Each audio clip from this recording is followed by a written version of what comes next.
Bismillahirrahmanirrahim. Assalamualaikum warahmatullahi wabarakatuh. Bagaimana anak-anak kabarnya? Mudah-mudahan kalian selalu semangat, ya, semangat dalam belajar dan semangat dalam beraktivitas. Baiklah anak-anak, kita akan melanjutkan bahasan kita, yaitu materi metabolisme. Nah, ini untuk kompetensi dasarnya masih tetap, yaitu 3.2 dan 4.2. Sedangkan IPK-nya, indikator pencapaian kompetensi, kemarin kita sudah membahas tentang enzim. Nah, sekarang kita membahas tentang katabolisme. Nah, sekarang apa itu katabolisme? Nah, katabolisme kemarin sudah kita singgung dari kata katabolik, ya. Katabolik itu pemecahan. Apa yang dipecah? Molekul yang kompleks. Nah, di sini contohnya adalah karbohidrat atau zat tepung atau amilum. Nah, tentunya di sini terjadi pencernaan itu pada saat kita melakukan pencernaan atau terjadi pada sistem pencernaan makanan. Nah, bagaimana bahwa karbohidrat itu ada yang dalam bentuk ini polisakarida, molekul-molekul karbohidrat yang kompleks ini akan diuraikan atau dipecah menjadi molekul yang sederhana, yaitu monosakarida atau molekul karbohidrat sederhana. Nah, tentunya pemecahan ini supaya reaksi berjalan dengan lancar, maka perlu dibantu dengan enzim. Nah, enzim ini sudah kita pelajari yang kemarin. Nah, tentunya anak-anak pada waktu kalian kelas 11 dulu itu pernah membahas struktur sel, yaitu ada bahasan tentang organel sel. Nah, di situ ada organel yang berfungsi untuk respirasi. Ayo, masih ingat organel apa namanya? Nah, yaitu organel mitokondria. Jadi, pada bahasan respirasi ini adalah contoh dari katabolisme. Nanti kita banyak membahas secara detail tentang mitokondria. Nah, dulu sudah pernah disebutkan bahwa mitokondria itu dia sebagai the power of host, sebagai sumber energi terbesar. Nah, sekarang bagaimana proses dihasilkan energi itu dari peristiwa respirasi yang merupakan contoh dari peristiwa katabolisme. Nah, sekarang kita simak. Respirasi atau pernapasan ini sudah tidak asing lagi, ya, setiap makhluk hidup itu melakukan peristiwa respirasi. Nah, ini adalah peristiwa oksidasi biologis. Ya, oksidasi biologis. Nah, jadi ada penambahan oksigen. Lah, oksigen sebagai apa? Sebagai akseptor atau penerima elektron terakhir. Nah, itu definisi dari respirasi. Nah, respirasi, tapi untuk lebih detailnya nanti kita bahas, ya. Nah, dalam respirasi ini nanti akan dihasilkan H2O. Jadi oksigen itu direduksi, ya, direduksi menjadi H2O atau menjadi air. Nah, pada peristiwa respirasi, ya, respirasi ini ada elektron dan hidrogen yang bebas. Nah, ini ditangkap oleh NAD, nikotinamid adenin dinukleotida.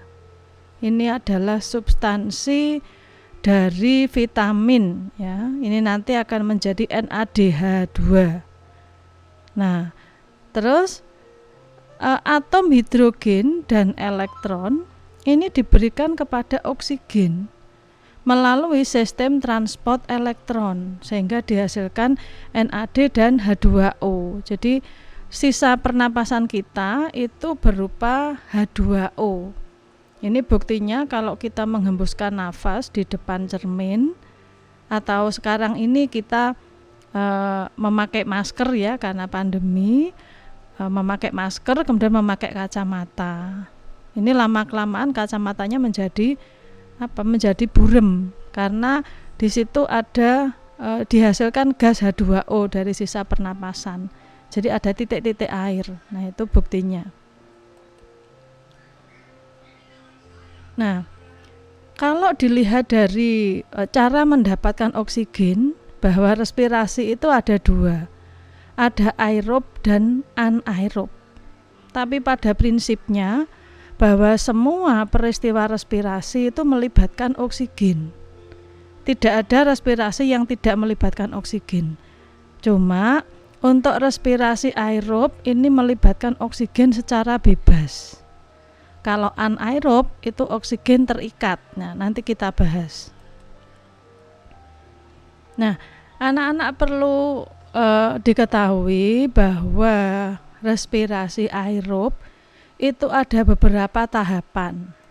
Nah, yang pertama adalah glikolisis, kemudian pembentukan asetil koenzim A atau reaksi dekarboksilasi oksidatif atau reaksi antara, kemudian siklus Krebs atau siklus asam sitrat, dan yang keempat adalah transport elektron. Nah, ini untuk proses respirasi aerob ini harus difahami betul anak-anak, karena di sini nanti kita akan menghitung jumlah energi ATP berapa yang dihasilkan. Nah, ada 4 tahap.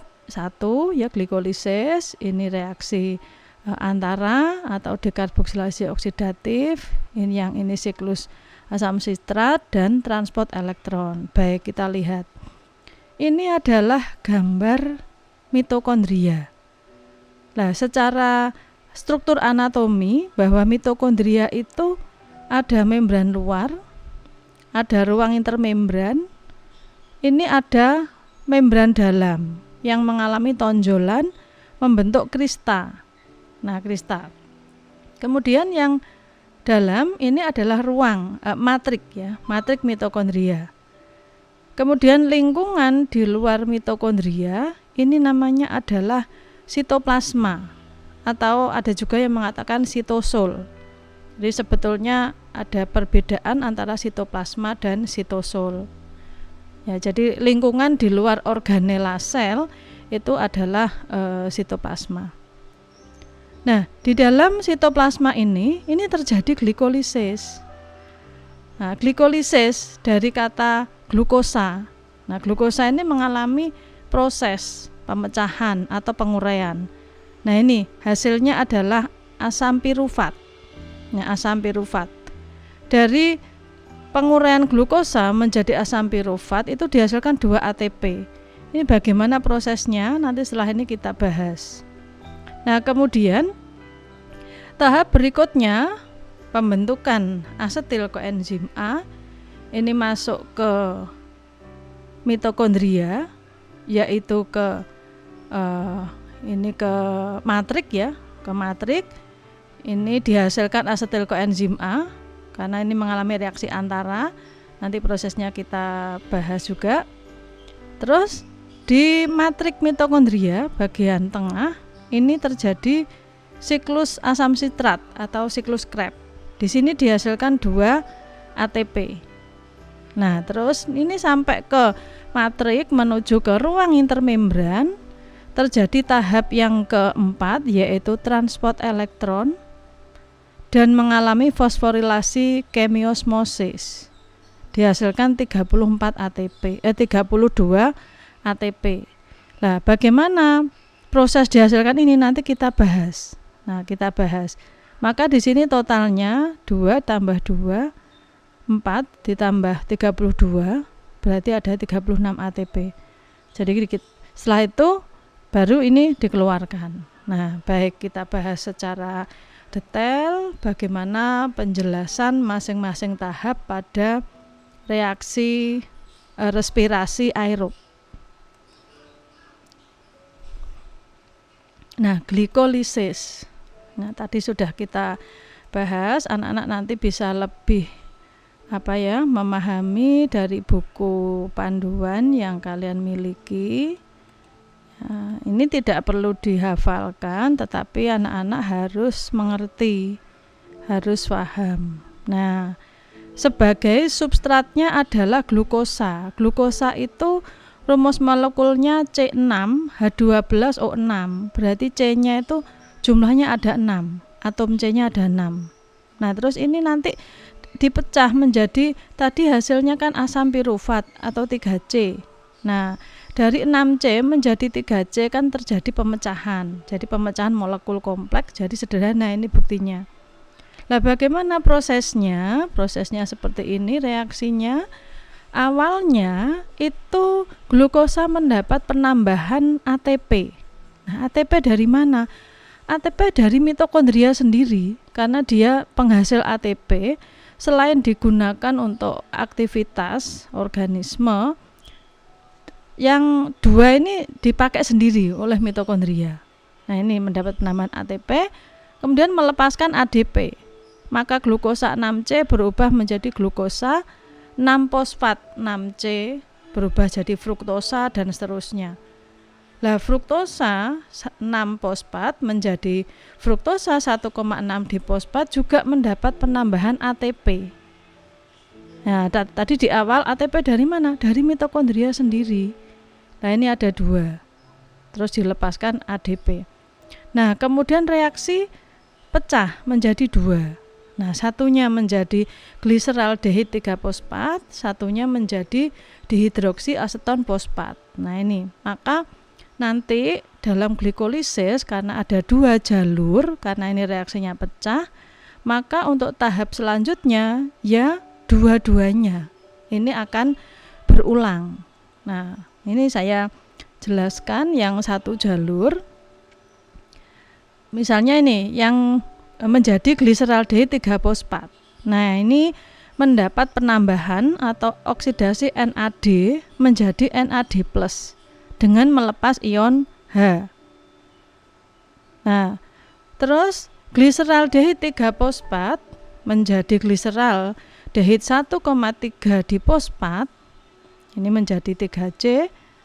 Lah, ini mendapat penambahan ADP. ADP dari mana? Dari yang awal ini tadi, sebelum reaksi pecah. Nah, ini ADP yang dilepas tadi itu digunakan untuk ini membentuk ATP. Sehingga ini dilepaskan ATP sejumlah 2. Kenapa?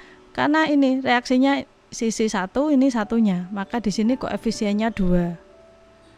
Nah, kemudian selanjutnya ini. Nah, ini dirubah. Berikutnya menjadi gliseraldehid sampai akhirnya ke fosfoenol pirufat menjadi enol pirufat. Ini juga sama, mendapat penambahan ADP. ADP dari mana? Dari reaksi ini yang tadi ADP sudah dihasilkan atau dilepas. Ganti ini menghasilkan ATP. Terus menjadi enol pirufat menjadi pirufat. Nah, jadi jelas sekali ATP dari peristiwa glikolisis itu 2 ditambah 2, 4, terus dikurangi ini tadi. Kan ini tadi memakai dari mitokondria. Ibaratnya ini ATP-nya masih pinjam, masih hutang di mitokondria 2. Sehingga dihasilkan 4, dikembalikan 2, hasilnya adalah 2. Nah, 2 ATP. Nah, kita lihat tadi di awal. Nah, di sini. Nah, di awal tadi kan glikolisis itu 2 ATP. Prosesnya seperti yang baru saja Ibu jelaskan. Nah, ini 2. Itu adalah glikolisis. Kemudian pada metabolisme pirufat ini sangat tergantung kondisi aerob sel, ya. Tergantung kecukupan oksigen. Kalau misalnya oksigennya cukup, maka dia akan masuk ke siklus Krebs, ya, tahap berikutnya. Maka dihasilkan ini asam laktat. Kalau ini terjadi pada hewan atau pada manusia. Kalau nggak cukup ya ini. Tapi kalau cukup jumlah oksigennya ya sampai akhir dihasilkan ATP tadi. Oke. Berikutnya kita masuk ke tahap yang kedua dari reaksi respirasi yang aerob, yaitu pembentukan asetil koenzim A atau dekarboksilasi oksidatif. Masih melanjutkan tadi reaksi asam pirufat yang jumlahnya 2, ya ini pirufat dari glikolisis, nanti akan dihasilkan asetil koenzim A dengan cara mendapat penambahan NAD+. Nah ini ditambahkan NAD+, maka melepas NADH. Hasilnya adalah asetil koenzim A. Di sini tidak dihasilkan ATP atau energi. Ya, jadi 0 ATP-nya. Hanya dihasilkan senyawa asetil koenzim A. Ya, tuh. Hasil sampingannya adalah CO2 dan NADH. Berapa? 2, karena tadi 2 kali reaksi. Ya. Baik, silakan Nah ini ya. Dalam respirasi aerob dihasilkan 4 molekul NADH dari 1 molekul glukosa, yaitu 2 selama glikolisis dan 2 selama pembentukan asetil koenzim A. Nah ini NADH-nya jumlahnya 2. Terus tadi pada waktu glikolisis juga 2. Jadi totalnya ada 4 NADH. Ya. Untuk siklus asam sitrat, anak-anak bisa membaca atau bisa memahami penjelasan dari siklus asam sitrat, ya. Oke. Tadi sudah saya jelaskan.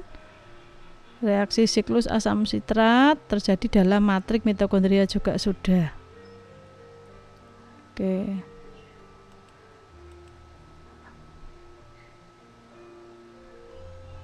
Ya. Nah ini yang tadi yang reaksi antara, ya. Hasil reaksinya seperti ini. Ini nanti akan masuk ke siklus Krebs. Nah, coba diperhatikan, ini yang ada tulisan merah di kotak bawah sendiri. Nah, ini catatan untuk siklus Krebs bahwa 2 molekul NADH yang terbentuk pada reaksi ini akan memberikan elektronnya pada rantai transport elektron. Nah, jadi NADH ini nanti akan dibawa ke transport elektron. Ya, yang diterima oleh oksigen, jadi jalurnya ya lewat untuk jalannya elektron. Ini mungkin di garis bawahi, penting sekali. 1 molekul NADH melalui transport elektron akan menghasilkan 3 molekul ATP. Jadi 1 NADH itu setara nilainya dengan 3 molekul ATP. Nah, sehingga reaksi ini akan dihasilkan 6 ATP kalau terjadi 2 kali. Nah, sekarang coba kita lihat reaksinya. Ini tidak susah, cuma memang harus difahami. Nah, ini mulai dari pirufat. Ya, pirufat ini tadi hasil dari glikolisis. Terus mengalami reaksi dekarboksilasi. Hasilnya adalah asetil koenzim A. Asetil koenzim A ini memiliki atom C, jumlahnya 2. Nah, kalau tadi pirufat kan 3. Ini sudah mulai dipecah karbonnya, dilepaskan CO2 sama NADH. Nah, kemudian masuk ke siklus asam sitrat atau siklus Krebs.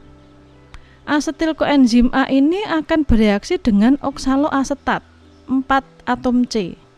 Maka 2 atom C bereaksi dengan 4 atom C akan membentuk 6 atom C, namanya adalah sitrat. Kemudian sitrat akan berubah menjadi isositrat, 6 atom C juga. Dia mendapat penambahan NAD+, melepas NADH. Akibatnya isositrat menjadi oksalosuksinat. Nah, di sini mampu melepaskan CO2. Nah, CO2, maka dalam respirasi gas yang residunya yang dikeluarkan itu salah satunya CO2 itu ya dari ini siklus Krebs, dari asam sitrat. Oksalosuksinat berubah menjadi alfa ketoglutarat setelah melepas CO2.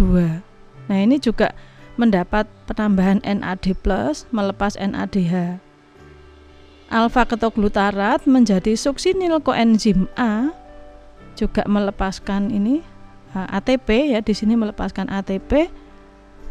Terus suksinil berubah menjadi suksinat, mendapat penambahan FAD, melepas FADH2. Ya, suksinat akhirnya berubah menjadi fumarat, asam fumarat menjadi asam malat. Nah, asam malat ini nanti dia akan menjadi oksaloasetat kembali setelah mendapat penambahan NAD+, melepas NADH. Nah, dari rangkaian reaksi ini kita bisa menghitung dalam siklus Krebs saja itu NADH yang dihasilkan ada berapa, coba kita hitung. 1, 2, 3. Nah, kalau ada NADH 3 berarti ATP-nya berapa? Nah, tadi di awal sudah Ibu jelaskan 1 NADH itu setara dengan 3 molekul ATP. Berarti ATP-nya jumlahnya ada 6, yaitu 3 kali 2 ya, 3 ATP kali 2 kali reaksi berarti 6. Kemudian berapa ATP-nya? 1. Nah, di sini yang langsung ATP itu 1, berarti tadi 6 ditambah 1, 7. Nah, terus di sini ada juga senyawa organik FADH. Nah, kalau FADH ini dalam reaksinya itu setara dengan 2 molekul ATP. Nah, 2. Jadi bisa kita hitung nanti jumlahnya berapa total ATP-nya. Nah, saya kira itu anak-anak, mudah-mudahan bisa dimengerti. Nah, untuk tahap reaksi aerob yang ketiga adalah transport elektron atau fosforilasi oksidatif. Ini adalah reaksi tahap akhir dari respirasi sel. Ini terjadinya pada membran ya. Membran mitokondria. Ini adalah reaksinya ya, reaksinya bahwa elektron itu akan berpindah-pindah. Dimulai dari ini akseptor yang pertama, ini terjadi oksidasi dan reduksi. Yang pertama kali itu lewat jalur FADH ya, lewat jalur FADH, maka ini akan melepaskan ATP, berpindah-pindah mulai dari sitokrom sampai dengan sitokrom oksidase. Ini akan dilepaskan H2O ya, dilepaskan H2O. Jadi O2-nya sebagai akseptor elektron terakhir, sedangkan hasilnya ini adalah H2O. Nah, kemudian selain jalur FAD juga jalur NAD ya, jalur NADH tadi.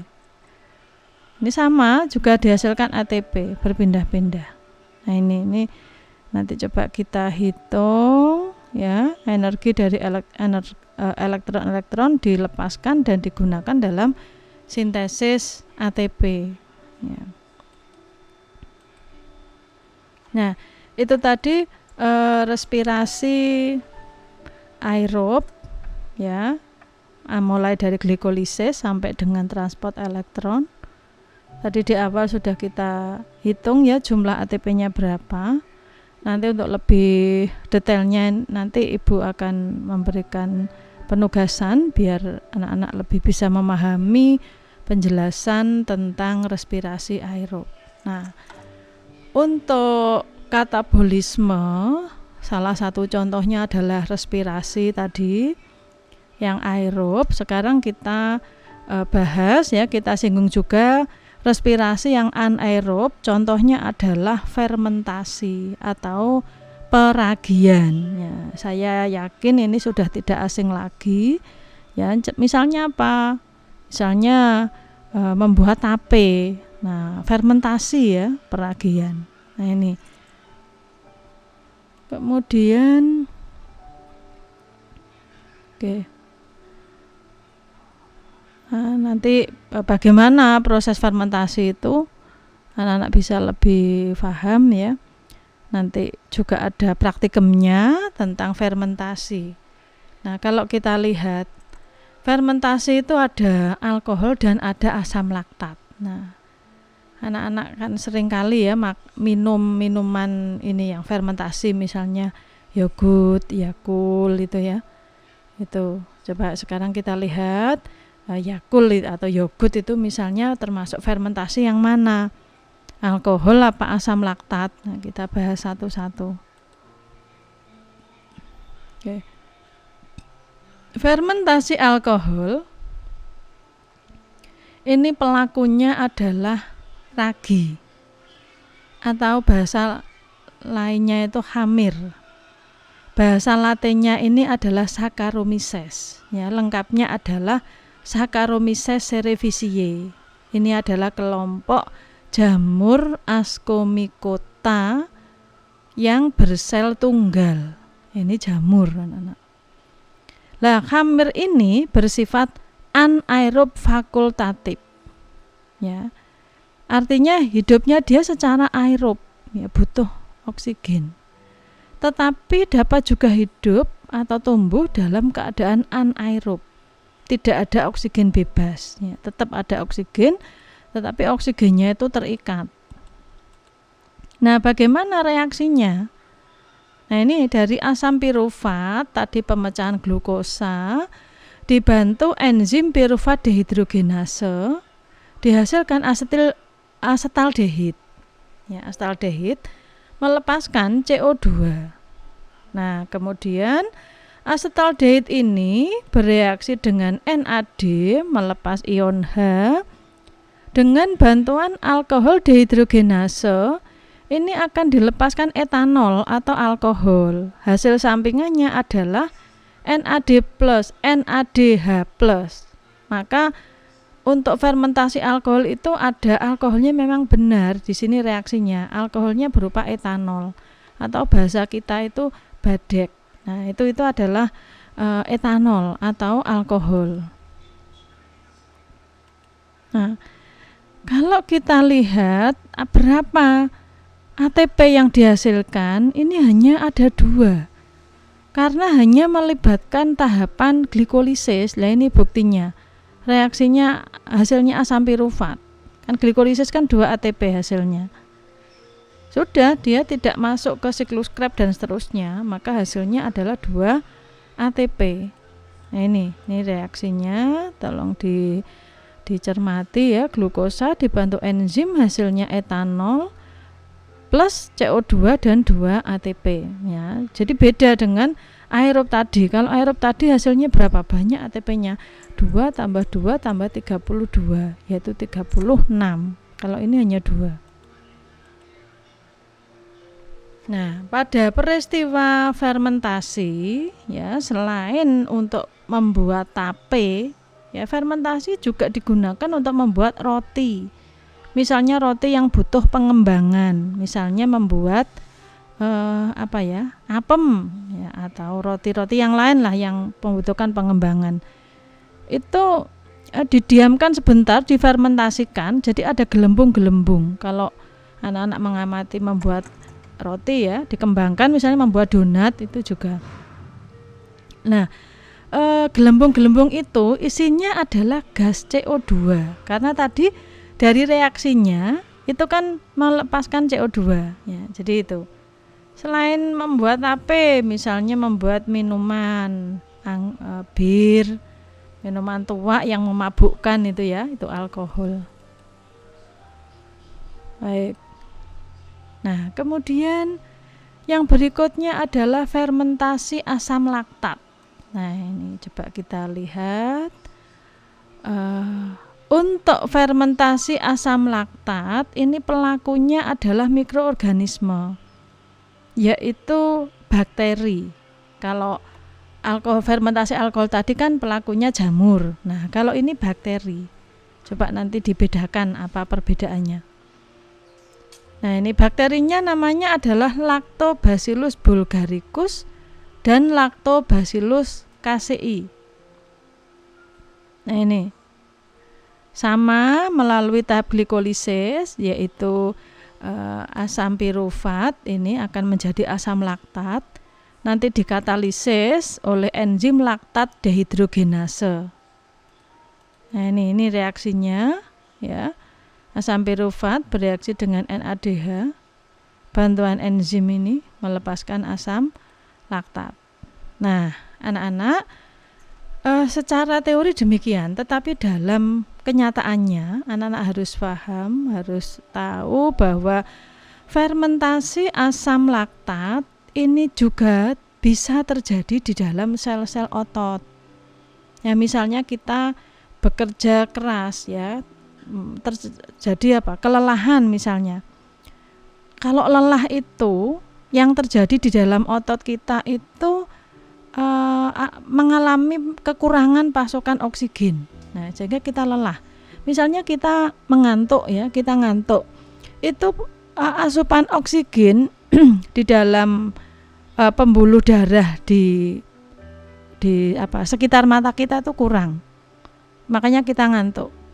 Kalau kita pusing, itu oksigen di pembuluh darah di otak itu kurang. Nah, pada prinsipnya itu fermentasi asam laktat itu terjadi karena mengalami kekurangan pasokan oksigen. Nah, ini kondisinya anaerob. Nah, dalam kondisi yang seperti itu ya, maka harus direlaksasi, harus diistirahatkan. Ya, jadi sel-sel otot ini melakukan fermentasi asam laktat. Nanti kalau itu dilanjutkan, maka akan terjadi lama-lama pingsan karena sudah menumpuk asam laktatnya.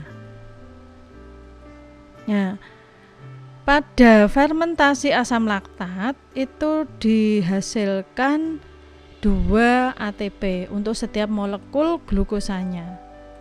Ya, sama seperti fermentasi alkohol tadi. Ini bahannya sama, glukosa, cuma ini hasilnya adalah asam laktat. Tapi di sini hasilnya H2O, bukan CO2. ATP-nya sama duanya. Karena hanya melalui glikolisis saja. Nah, baik, untuk bahasan katabolisme yang contohnya adalah fermentasi dan respirasi, saya kira cukup jelas. Kalau yang tadi Ibu menjelaskan itu katabolisme karbohidrat. Namun demikian bahwa zat gizi makanan itu selain karbohidrat kan ada lemak dan protein. Yang ini juga bisa menghasilkan energi atau ATP, tetapi ini harus dipecah dulu. Nah, kalau kita lihat perbandingannya atau perbedaannya, kalau yang kita bahas tadi kan ini jalurnya yang tengah ini. Jadi karbohidrat. Nah, melalui glikolisis jadi asam pirufat, asetil-CoA masuk siklus Krebs. Sudah ini melepas CO2. Nah, sekarang bagaimana kalau substratnya itu protein? Nah, kalau protein ini juga molekul yang besar, maka harus dipecah dulu menjadi molekul-molekul yang lebih kecil. Jadi ikatan peptidanya ini akan diuraikan menjadi asam amino. Lah, baru asam amino ini masuk ke asam pirufat. Ya, masuk ke asetil, ke enzim A sampai akhirnya ke siklus Krebs. Jadi masih ada pemecahan lagi di sini. Nah, sekarang bagaimana kalau lemak? Nah, lemak ini adalah zat gizi makanan yang simpanan energinya cukup besar. Ya, maka dalam mengkonsumsi lemak ini tidak boleh terlalu banyak. Nanti akan menumpuk ya. Nah, lemak ini akan dipecah menjadi asam lemak dan gliserol. Nah, ini reaksinya lebih panjang lagi. Makanya konsumsinya nggak boleh banyak. Ya, lemak dipecah menjadi gliserol. Nah, gliserol terus ini masuk ke triosa fosfat ya. Baru menjadi asam pirufat. Jadi pemecahnya lebih panjang ini. Maka penguraian lemak ini menjadi reaksinya lebih lama. Kemudian yang asam lemak. Nah, asam lemak ini juga dipecah menjadi 2 atom karbon dan beta oksidasi. Masuk menjadi asetil koenzim A, baru ke siklus Krebs. Nah, baru ke ini rantai transport elektron. Nah, ini jalur katabolisme antara karbohidrat, lemak dan protein. Mudah-mudahan anak-anak bisa memahami. Jadi pada pertemuan kali ini kita membahas tentang katabolisme. Nanti untuk praktikumnya coba kita praktikum tentang fermentasi alkohol. Ya. Nanti berikutnya kita membahas anabolisme di pertemuan yang akan datang. Terima kasih anak-anak, demikian yang bisa Ibu jelaskan terkait dengan katabolisme. Mudah-mudahan anak-anak bisa memahami dan jangan lupa selalu belajar dan selalu semangat. Terima kasih. Saya akhiri. Wassalamualaikum warahmatullahi wabarakatuh.